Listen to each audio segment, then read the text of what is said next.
Parents మెచ్చిన university సంకల్ Chand Patel university Gujarat. ఇంకా మనకి ముద్దాయి ఇంటికి వెళ్ళి మనం డోర్ బ్రేక్ చేసి చూసినప్పుడు ముద్దాయి అండ్ పక్కనే డ్రమ్లోని చనిపోయిన పాప కూడా శవం కూడా లభ్యమైంది. ఆ టైంలోని చుట్టుపక్కల ఒక 50 మంది గ్రామస్తులంతా కూడా గుమిగూడి ఇతన్ని చంపడానికి ప్రయత్నించే సమయంలో మనమే రక్షక్ వెహికల్ని లో పెట్టి ముద్దాయిని అక్కడి నుండి తీసుకెళ్ళడం జరిగింది. మళ్ళీ అక్కడ లా అండ్ ఆర్డర్ సిచ్యువేషన్ చాలా హెవీగా డెవలప్ అవడం వల్ల హైవే కూడా బ్లాక్ అవడం వల్ల మనకి ఆ రక్షక్ వెహికల్ స్టాఫ్ను కూడా పిలవడం జరిగింది. అక్కడ ఒక డ్రైవర్ మాత్రమే ఉండడం జరిగింది ముద్దాయితో పాటు. ఆ సమయంలో అతను తప్పించుకొని పారిపోవడం జరిగింది మార్నింగ్ టైం.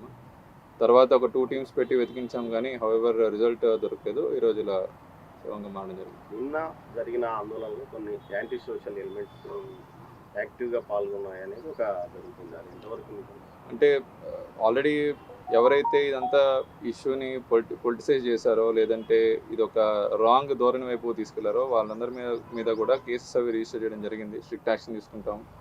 ఏదైతే పాపకి జరిగిన అఫెన్స్ అనేది చాలా దురదృష్టవశాత్తు చింతించాల్సిన క్షణంలో ఇది వాళ్ళ ఓన్ పొలిటికల్ మైలేజ్కో లేదంటే వాళ్ళ ఓన్ ఆర్గనైజేషన్ బెనిఫిట్ కోసం వాడుకున్న వాళ్ళందరి మీద కూడాను మనం కేసు రిజిస్టర్ చేస్తాం అండ్ స్ట్రిక్ట్ యాక్షన్ కూడా తీసుకుంటాం.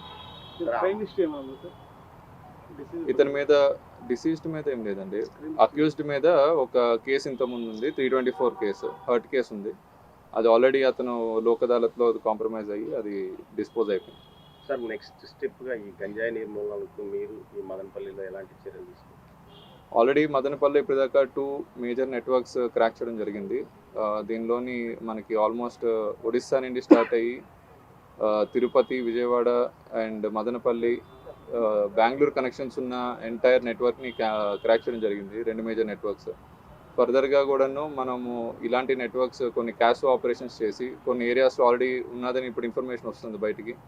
సో ఆ ఏరియాస్ అన్ని కూడా క్యాష్ ఆపరేషన్ చేసి అక్కడ ముద్దాయిలు కానీ ఎవరైనా కన్జ్యూమర్స్ ఉంటే వాళ్ళని పట్టుకొని డెఫినెట్గా నెట్వర్క్ అంతా క్రాక్ చేస్తాం. అండ్ ప్రజలందరికీ కూడా మా తరఫున విజ్ఞప్తి, ఎవరైనా సరే గంజాయి తాగుతున్నారో ఎటువంటి ఇల్ ఎఫెక్ట్స్కి డ్రగ్స్కి వాటికి లోన్ అవుతున్నట్టు అయితే సమాచారం ఇస్తే ఖచ్చితంగా పోలీసు వచ్చి యాక్షన్ తీసుకుంటారండి.